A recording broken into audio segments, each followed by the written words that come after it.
भारत, भारतीयों और भारतीय सेना ने कभी भी आतंकवाद, अलगाववाद को बर्दाश्त नहीं किया है, ना ही करेंगे। भारतीय सेना ने हमेशा से माँओं की कोख, बहनों की कलाई और सिंदूर की रक्षा की है। हम भारतीय लोग अहिंसा, सत्य और शांति में विश्वास करने वाले लोग हैं। हम लोगों ने कभी भी किसी का नुकसान नहीं किया। हम लोगों ने कभी भी किसी के साथ गलत नहीं किया। लेकिन अगर हमारे साथ कोई गलत करेगा तो उसको मुंह तोड़ जवाब देना हमें आता है। भारतीय सेना जिंदाबाद, हिंदुस्तान जिंदाबाद, जय हिंद।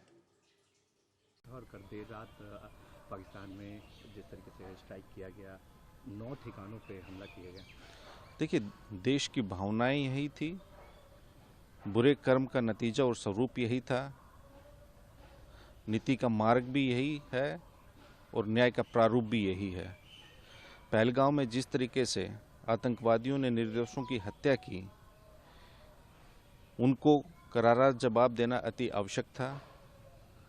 पूरा देश एक स्वर, एक मत और एक ध्वनि में इस कार्रवाई की मांग कर रहा था और अभी भी पूरा देश भारतीय सेना के साथ है और भारतीय सेना ने पूरे देश को अपने इस पराक्रम से गौरवान्वित कराया है। हर कोई अपने आप को गौरवान्वित महसूस कर रहा है, हर भारतीय। और हम भारतीय सेना को और सैनिकों को उनकी वीरता के लिए सैल्यूट करते हैं। आतंकवाद का और आतंकियों को पोसने वाले लोगों का समूल नाश होना अति आवश्यक है। इसलिए जो भारतीय सेना ने काम किया है, पूरा देश एकजुट होकर इस कार्रवाई का समर्थन करता है।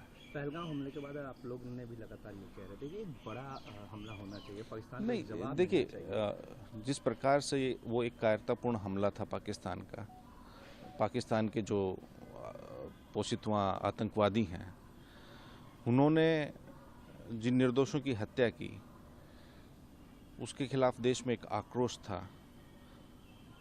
हमने भी सबसे पहले यहाँ पटना में कैंडल मार्च किया, हमारे नेता श्री तेजस्वी यादव जी की अगुवाई में महागठबंधन के सभी साथियों ने, और उस दिन मांग की, सर्वदलीय बैठक में भी ये कहा कि पूरा देश सरकार और सेना के साथ में है।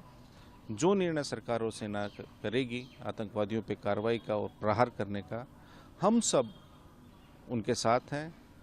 और जिस प्रकार से ये कार्रवाई हुई है, तो उसमें फिर पूरा देश एक स्वर में एकजुटता के साथ सरकार के और सेना के साथ। नरेंद्र मोदी जी के नेतृत्व में भारतीय सेना ने आज दिखाया कि देश सशक्त और सुरक्षित हाथों में। जब हम सो रहे थे, हमारी सेना पाकिस्तान में घुस 11 ठिकानों को नष्ट करने में लगी थी।